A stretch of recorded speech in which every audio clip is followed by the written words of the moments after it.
E aí pessoal, aqui quem fala é André Cadori, esse é o About Money. E antes de começar o vídeo, como sempre, quero pedir o seu like e também a sua inscrição aqui no canal, caso você ainda não seja um inscrito.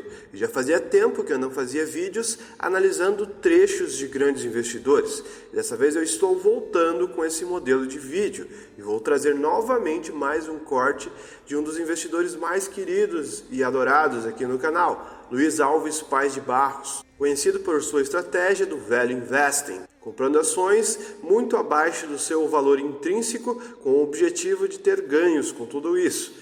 E nesse vídeo eu gostaria de trazer a estratégia dele de forma bastante resumida. Se a gente fosse resumir o que é o jeito Luiz Alves de investir de uma forma resumida, eu acho que esse trecho contempla muito isso.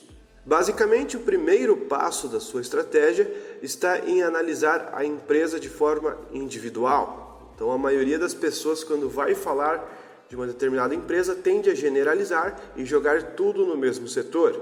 Então, o setor de siderurgia, a pessoa simplesmente pega esse setor e escolhe qual a melhor empresa dele, pega o setor de educação, escolhe a melhor empresa dele, etc. De um jeito muito genérico, assim, simplesmente escolhendo baseado em setor. Já o Luiz Alves não se importa nem um pouco se ele está entrando em um setor bom ou ruim. Obviamente que o setor bom vai ter mais chances de acertos, mas o seu foco na análise está na empresa e nas pessoas que compõem essa empresa, os gestores, os diretores dessa companhia, como eles gerenciam essa empresa para ela ter continuidade. Porque, segundo ele, o que importa é isso, já que setores são cíclicos, ou seja, o que está bom hoje, amanhã vai ficar ruim e depois vai voltar a ficar bom, etc. É algo que é cíclico. Agora, se você estiver posicionado numa boa empresa, ela vai continuar de pé e vai conseguir apanhar esses resultados quando o vento for mais favorável, digamos assim. Então, se você simplesmente escolher qualquer empresa só pelo setor, as chances de erro aumentam bastante. Ele resolve focar principalmente na gestão e na qualidade da empresa, buscando sempre comprar a empresa mais barata e que oferece melhor perspectiva de resultado no futuro.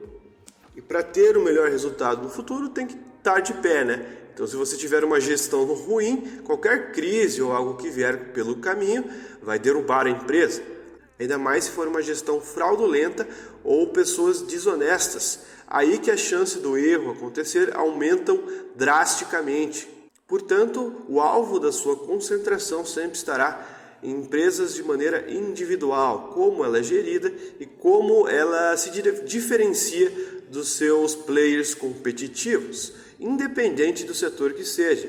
Se a melhor oportunidade estiver em empresa X, tanto faz se esse setor é a melhor opção ou não é. Ele vai mirar os seus olhos nessa empresa. Depois dessa análise, ele olha muito o preço, se o preço está abaixo do valor intrínseco, ou seja, se a empresa está com uma perspectiva tão negativa sobre ela que fez com que o preço caísse tanto que justificasse uma compra, ou seja, o prêmio de risco é muito maior. Então não adianta nada você escolher uma empresa interessante se o preço que você paga por ela te permitem fazer o mesmo investimento e abrir a mesma empresa. Ele fez uma comparação com a farmácia da Drogasil, por exemplo, mostrando que o preço naquele nível que ele estava fazendo a comparação não justificava a empresa, por mais que seja uma empresa de altíssima qualidade. Então não basta ter apenas qualidade, tem que ter qualidade e preço baixo. E isso é algo muito difícil de encontrar. Depois disso, ele fala que é muito interessante você ter uma boa diversificação, não exagerada, mas pelo menos em umas 10 empresas. Porque se você comprar alguma ação descontada e não acontecer nada com aquela ação, ou ela só cair, você vai ter outro cavalo para andar para justificar esse investimento, ou seja, compensar aquele prejuízo que você teve na outra empresa.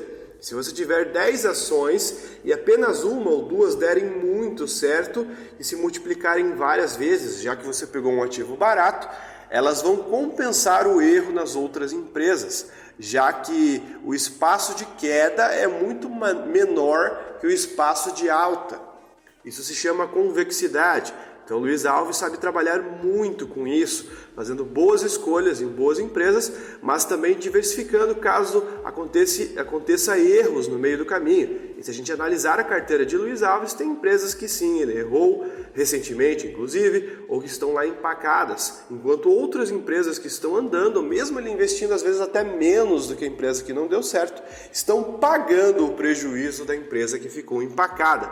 Então essa estratégia é muito interessante.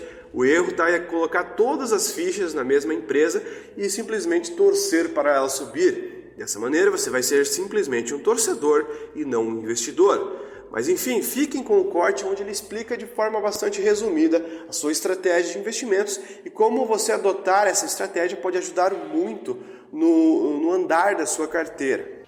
Genérica, atrás de firmas. Possivelmente as melhores são dentro dos melhores setores. Mas você pegar a farmácia, você tem uma Drogasil e você tem dezenas que faliram, que valeram zero. Então não é o setor de farmácia que é bom. Era a Drogasil que era bem tocada, que atingiu múltiplos fabulosos, contra outras mal administradas que ruíram.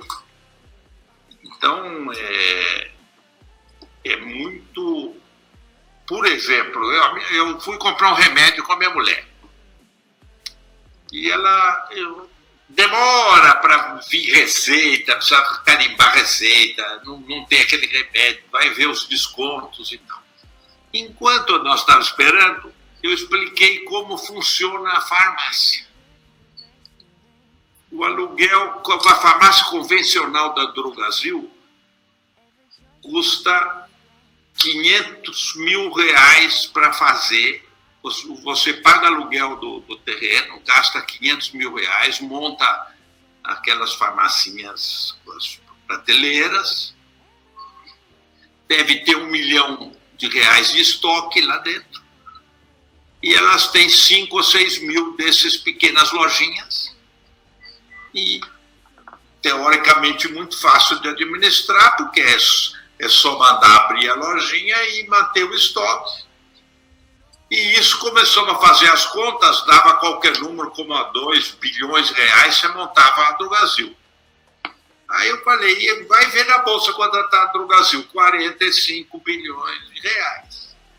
Então, não é hora de comprar a Drogasil se você com 2 bilhões você monta uma coisa idêntica, monta as lojas, administra estoque, põe capital de giro. Então é hora de vender a Drogasil. Não quer dizer que se vender a Drogasil ela vai cair, de repente ela vai subir mais ainda. Mas, então, setor, tanto faz, você tem que comprar algo que é bem administrado, de gente séria. E dane-se o setor, porque os setores são cíclicos, o que é ruim hoje vai ficar bom amanhã. Basta a firma ficar de pé que ela se recupera. Exemplos, a Uzi Minas estava liquidada meses atrás, falência, nos falava em Uzi Minas, ela em meses ou em um ano, hoje é um sucesso. E CSN, mesma coisa, estava apertadíssima, mas ela ainda teve a vantagem de uma grande mina. A Belgo Mineira, nos anos 2000, teve que se liquidar de tudo, não tinha solução, multiplicou por 50 e tantas vezes em dólar. Até aquela época foi a maior alta da Bolsa, depois tiveram outras. Então, escolher companhias individuais, independentes do setor.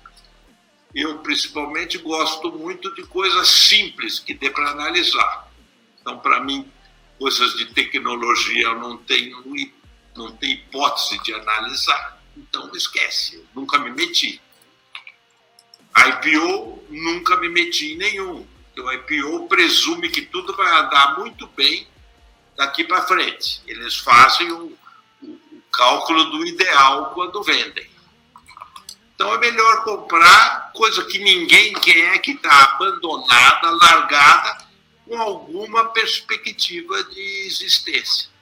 Algumas não vão acontecer nada, mas basta uma ou duas numa carteira de 10 que você acerta qualquer outro erro das outras companhias.